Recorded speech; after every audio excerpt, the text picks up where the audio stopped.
You know, some days feel like they're smeared with gray from start to finish. Today, my 39th birthday, was exactly one of those.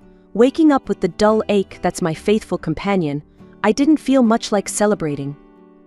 My name's Eliza, and I've been battling this damned illness since I was a kid. My condition's a tricky beast, keeping me tethered to a slew of doctors and this fancy private clinic I've been visiting since forever. Good thing I've made something of myself despite the odds, a thriving business that's all mine. But let's be honest, money's great, but it's no company on cold evenings. So there I was, back at the clinic for what felt like the millionth time, just to get myself checked and patched up, hoping to keep the beast at bay. And that's where I bumped into Jacob again. He's this nurse, you see, 5 years younger and looks like he stepped out of some glossy magazine, charming enough to make any woman look twice, sick or not. "Happy birthday, Eliza," Jacob greeted me with that grin that somehow knew more than it should. He was leaning casually against the nurse's station, looking like he didn't have a care in the world. "Thanks," I muttered, not really in the mood for chit-chat. I was more focused on getting through the day without any new bad news. Jacob seemed to pick up on my mood. He strolled over, all confidence and warm eyes. "Hey, don't look so glum. It's your birthday, isn't it? We should celebrate," he suggested, his voice smooth as silk. "Celebrate?" With more poking and prodding, I said, half joking but mostly serious. "Thanks, but I'd rather just get this over with." Jacob laughed, the sound easy and genuine. "Come on, Eliza. It's not every day you turn 39. Let me at least snag you a decent coffee from that cafe you like, my treat." Maybe it was the birthday blues or just the tiredness seeping into my bones, but I found myself nodding. "All right, Jacob. Coffee sounds good," I admitted, allowing a small smile to escape. We walked to the clinic's little cafe area, and as Jacob went off to order, I found a quiet corner to settle into. The thing about Jacob was that he always seemed genuinely cheerful, a stark contrast to the sterile whites and blues of the clinic. He'd been hitting on me since the first time I was admitted for an extended stay, always respectful but persistent as hell. Returning with 2 cups, Jacob handed one to me, his eyes never straying. "Eliza, you're one of the toughest people I know. This illness, it's part of you, but it ain't all of you. You've built a life, a business. That's not nothing." His words, blunt and simple, struck a chord. Maybe it was his straightforwardness, or maybe I was just vulnerable, but it felt good to be seen beyond the patient file. I chuckled, shaking my head slightly. "You always this optimistic?" "With you, always. You make it easy to believe in better days," he replied, his voice low and intimate. I don't know why I let my guard down. Maybe it was the birthday magic or Jacob's relentless charm, but as we sat there, talking and laughing over mediocre hospital cafe coffee, I felt lighter than I had in years. Discharged from the clinic and back in the swing of my daily routine, I thought the surprises were over. Then Jacob called. "Hey, Eliza, it's Jacob. How about dinner tonight? Just as friends, if you like." I hesitated, still riding the high of our last conversation. Sure, why not? I found myself saying, a little thrill of excitement making my stomach flutter. Jacob picked me up that evening, and he looked every bit the dashing nurse outside his scrubs, jeans, a crisp shirt, and that same disarming smile. As he drove us to a cozy little Italian place he knew, the air between us was charged, filled with the promise of something new. Over dinner, Jacob didn't waste any time. Between bites of spaghetti, he leaned in, his eyes serious. "Eliza, I've been thinking, why not give this a shot? You and me."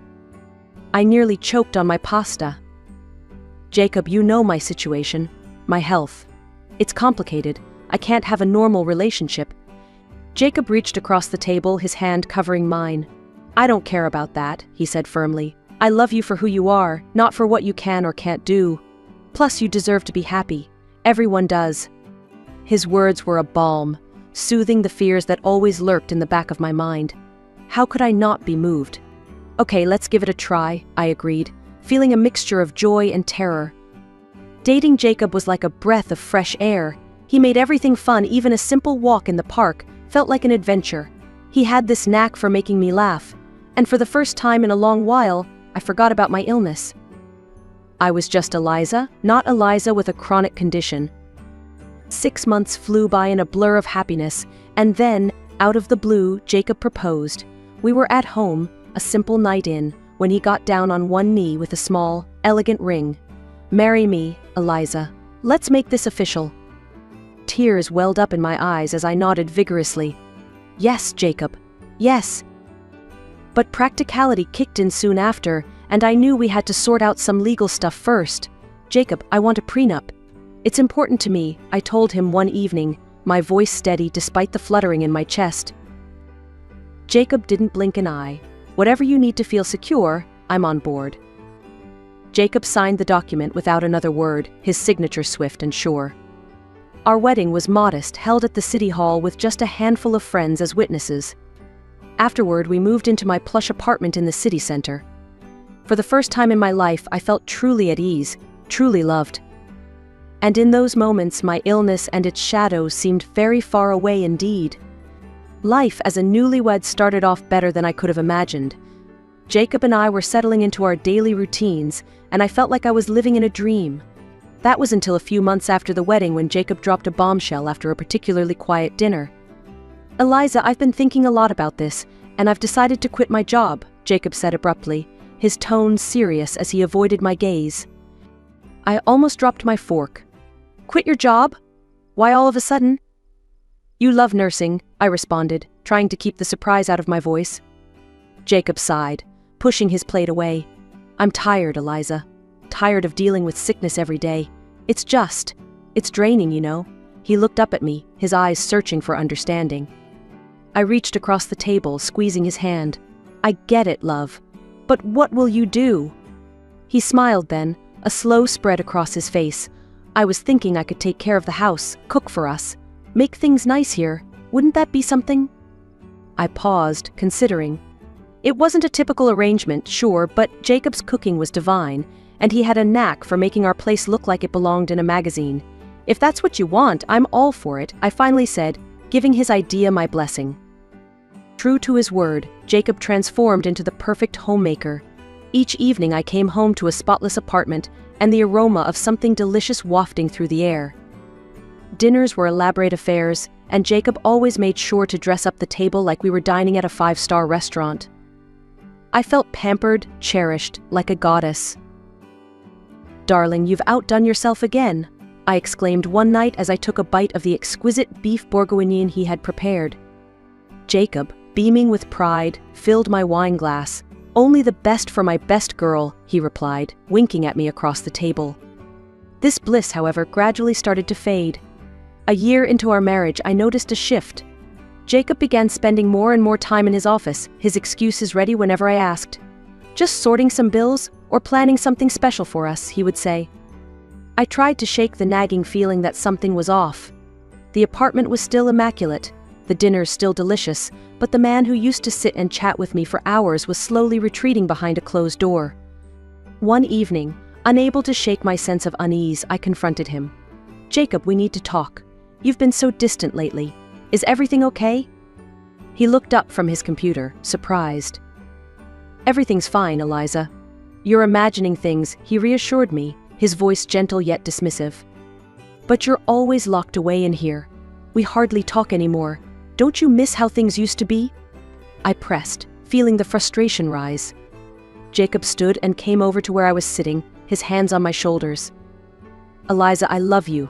Nothing's changed. I'm just managing some stuff to keep our lives running smoothly. Trust me, okay?" I wanted to believe him, to brush off the doubts and fall into his reassurance. "Okay, I trust you," I murmured, though the pit in my stomach told me not to dismiss my feelings so quickly. It was supposed to be a surprise. I planned to leave work early, cook dinner for Jacob, and maybe rekindle some of that old spark. I was practically buzzing as I turned my key in the lock, ready for a quiet evening with my husband. What I wasn't ready for was the scene that greeted me. In the kitchen, a middle-aged woman, whom I had never seen before, was bustling around, chopping vegetables and stirring pots. My heart sank. "Excuse me, who are you?" I asked, my voice sharper than I intended. The woman turned, a look of confusion crossing her face. "Oh, you must be Mrs. Eliza. I'm Helen. I've been cooking and cleaning here for over a year now," she said, as if that explained everything. "A year?" My voice cracked. "And who hired you?" Your husband, madam. He said it would ease your burdens. Helen replied, returning her focus to the bubbling pot on the stove. I felt like the floor was slipping away under me. Thank you, Helen. That will be all for today. I'll handle it from here, I managed to say, keeping my tone even. Once Helen left, the silence of the apartment pounded in my ears. I sat down, trying to process everything. Where was Jacob if not here taking care of things as he claimed? The next day, I contacted a private detective. It was something out of a TV show, but desperate times called for desperate measures. I needed to know what Jacob was doing. The detective's report came back faster than I expected. Jacob had been gambling, not just casual poker nights with friends, but high-stakes games at a casino downtown. He was in debt, big time.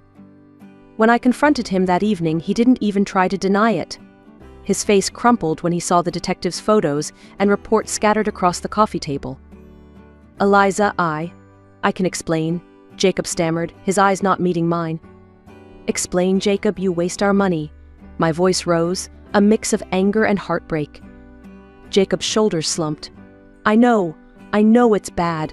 I started going to the casino just to blow off some steam. But it got out of hand. I'm so sorry, Eliza. Sorry doesn't fix this, Jacob. I was trying to stay calm, but the betrayal stung deep. You have debts because of your gambling. How much are we talking about? He hesitated, then mumbled, 70,000. There was a long, heavy pause.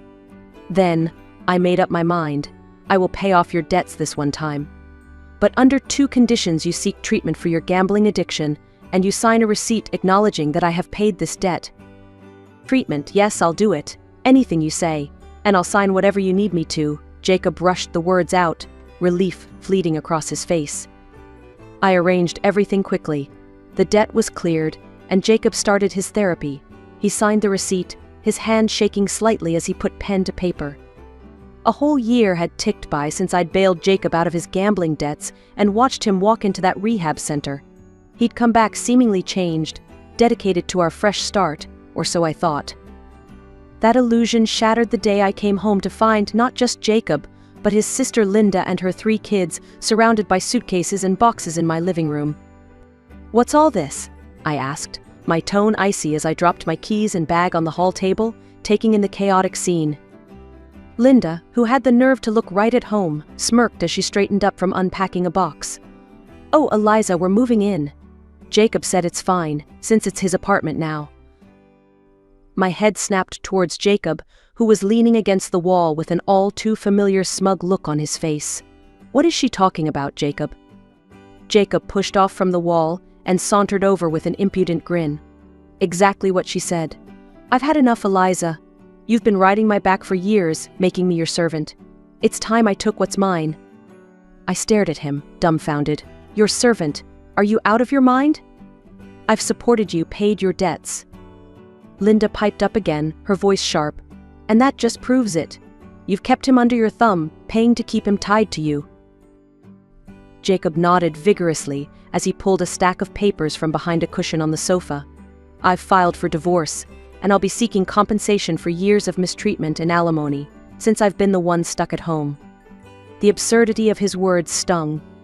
I looked around at the home I had built, at the faces of his nieces and nephews who looked confused and tired. This wasn't just a betrayal, it was a coup. I realized then that any response would be futile. Jacob had made up his mind, egged on by Linda's greedy ambitions. Instead of the explosive reaction they expected, I turned, my movements calm and deliberate, and went to our bedroom to pack a bag. Jacob called after me, his voice laced with false concern. Where do you think you're going, Eliza? I didn't look back as I zipped my suitcase. I'm leaving. My lawyer will be in touch with you. Discuss any further matters with him. As I walked out of the bedroom, suitcase in hand, I could hear Linda's snide whisper. Well, that was easier than I thought. Jacob laughed, a sound that once would have warmed my heart. Now it chilled me to the bone. Yeah, she knows when she's beaten. I could hear their triumphant laughter as I descended in the elevator, but it was hollow. The night air was cool and liberating, and as I hailed a taxi, a small, knowing smile played on my lips. Jacob thought he had won, played his hand perfectly, but he was clueless about the ace I had up my sleeve. I directed the taxi to my house in the elite cottage settlement, an hour's drive away and a world apart from the city's chaos. This house was my sanctuary, unknown to Jacob. Years ago, when my business first flourished, I invested in this property, thinking of my long-term health needs. It nestled within a village that boasted of a specialized clinic for my condition. I had always planned to move here permanently someday, perhaps when I grew older, or if my health declined further. But with Jacob's betrayal, that day had come sooner than expected. As the taxi rolled through the secure gates, the familiar sight of lush gardens and manicured paths brought a sense of peace. The house stood majestic and inviting, a testament to the life I had built independently of any man. Unpacking didn't take long. I had brought only essentials, knowing everything else I needed was already here. Sinking into an armchair, I exhaled deeply, truly relaxed for the first time in months. The peace was short-lived, however. A few days later, my phone buzzed, a call from Jacob, his voice frantic and angry. "Eliza, you set me up. What's this nonsense about paying rent?" I couldn't help but smile at his outrage. "Calm down, Jacob. Why don't you come over and we can talk about it? I'll text you the address." The next morning, I watched from my front porch as a car pulled up. Jacob and Linda stepped out, their eyes wide as they took in the expanse of my property. The shock on their faces was almost comical. "What is this place? How do you have a house like this?" Jacob blurted out as they approached. I stood, crossing my arms. "Welcome to my home, Jacob. This is where I've planned to retire. You never asked, so I never mentioned it." Linda, ever the instigator, nudged Jacob. "She's been hiding all this from you, and she made you live in that tiny apartment?" Jacob's confusion turned to anger. "You tricked me, Eliza. And now your lawyer tells me I owe rent for an apartment that's been sold? I spent years taking care of that place." "That apartment was a rental controlled through my company, Jacob. You didn't think to ask about the details, did you? And yes, it's been sold. The rent's due next month," I explained nonchalantly. Linda piped up, her voice dripping with greed. "We want this house, Eliza. If we have to leave the apartment, you should give us this house."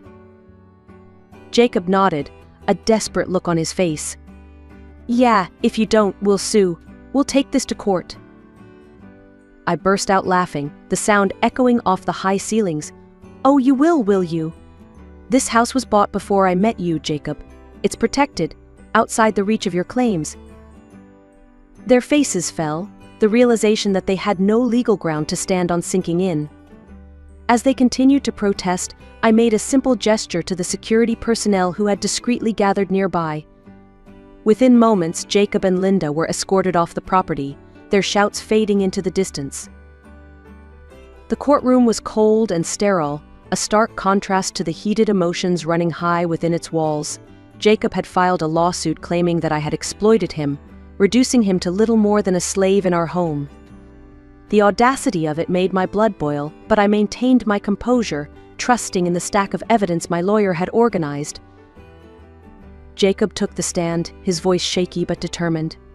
Every day was the same. I cleaned, I cooked, I did everything around that apartment while Eliza just took it all for granted. "She treated me like I was less than nothing," he declared, throwing a resentful glance my way. Linda was next, her testimony dripping with exaggeration. My brother was completely under her thumb. She was cruel, always belittling him. I saw it myself. "She's a tyrant." My lawyer, calm and precise, called our first witness, Helen, the real person who had been managing our household chores while Jacob purportedly played the downtrodden husband. "Can you tell the court your relationship to the defendant?" my lawyer asked. "I was hired by Mr. Jacob to clean their apartment and cook. He paid me from a separate account, which he funded," Helen explained, her voice clear and unwavering. "And how often did Mrs. Eliza interact with you in these matters?" "Never. She didn't even know I existed until the day she found me in their apartment," Helen replied, casting a sympathetic glance my way. The courtroom buzzed, the judge noting the reactions. Jacob's face had gone white, his sister's mouth agape. My lawyer then presented the prenuptial agreement, the document displayed for all to see. This agreement, signed by both parties, clearly states that in the event of a divorce, Mr. Jacob is entitled to nothing. No alimony, no compensation. Would you confirm, Mr. Jacob, that this is your signature? Jacob, now visibly sweating, nodded weakly. Yes, but I didn't. You didn't read it? My lawyer cut in sharply. Yet you signed it, correct? Yes, Jacob admitted, his voice barely a whisper. The judge made a note, his expression unreadable. As the final blow, I had instructed my lawyer to bring up the payment I made to clear Jacob's gambling debts. The signed receipt was shown, proving his financial irresponsibility and my attempts to save our financial stability. When the judge finally spoke, his voice was firm. After reviewing the evidence and testimonies, it is clear that Mr. Jacob's claims are unfounded. The court denies the claim for compensation and alimony. Furthermore, the prenuptial agreement stands as legally binding. The divorce is granted. Jacob slumped, defeated, while Linda's face contorted with rage. You idiot, she hissed at him outside the courtroom. You screwed up everything. We had a perfect setup, and you couldn't even play your part right.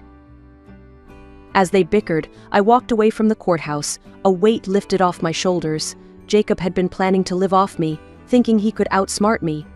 His greed was his undoing, and now he was left with nothing but his own failures to contemplate. Life had a funny way of coming full circle, and as I sat in my sunlit living room overlooking the gardens of my secure, serene village home, I couldn't help but reflect on the whirlwind that had been my life over the past few years. My business was thriving, managed efficiently by my assistant, and my health was stable, monitored closely by the excellent clinic just down the road. I was finally at peace, or so I thought, until Jacob showed up again, uninvited and unwelcome, disrupting my tranquility. It was a crisp morning when I saw him at the gates through the security camera, looking disheveled and desperate. I had instructed the guards never to let him in, but somehow he had talked his way up to the front door. As I opened it, he fell to his knees, an act so dramatic it would have been comical if it weren't so pathetic. Eliza, please, you have to take me back, Jacob pleaded, his voice cracking. I'll do anything. I'll cook, clean, whatever you want. Just let me stay here. I stared down at him, my disgust mounting by the second. Get up, Jacob. You're making a scene, I said, my voice icy. It's all Linda's fault. She talked me into everything, the divorce, the claims. I never wanted any of it. His words tumbled out in a rush, a sloppy attempt at excusing his actions. I crossed my arms, feeling the anger bubble inside me. You expect me to believe that? After everything, you think you can just blame Linda and I'll forgive you? Jacob's eyes were pleading, but behind them, I could still see the same selfishness. Eliza, I'm broke. I've had to take out a massive loan to pay you back that $70,000, and now I'm struggling. I can't survive out there. Should have thought of that before you tried to cheat me out of everything I've worked for, I snapped back. His hardships were of his own making. His current state was not my responsibility. Realizing his groveling was getting him nowhere, Jacob's tone shifted, edged with desperation. Eliza, I need this. Please. I shook my head, resolute. You need to leave, Jacob. Now. When he hesitated, I turned and signaled to the security standing by. They promptly stepped forward, each taking an arm, and lifted Jacob off the ground. No, Eliza, please, Enough, Jacob. You've made your bed. Now lie in it. I interrupted him firmly, my patience worn thin. As the guards escorted him away, I instructed them to ensure he would never be allowed on the premises again. Turning back to my home, I felt a surge of relief mixed with sadness. Sadness for the man I thought I had married, and relief that I was now truly free of him. I had dreams to chase and a life to live that was not defined by the deceit of a failed marriage. My home was my sanctuary, tailored to my needs and filled with peace. I planned to travel, see the world in ways I never had before, and meet people who shared my passions and integrity. As I looked out over the lush greenery that bordered my home, I felt a sense of excitement for the future. The world was wide and full of possibilities, and I was ready to explore it on my own terms, with my head held high and my heart open to new adventures. Jacob was a chapter closed, a lesson learned in trust and resilience. Now, it was time for new stories to begin.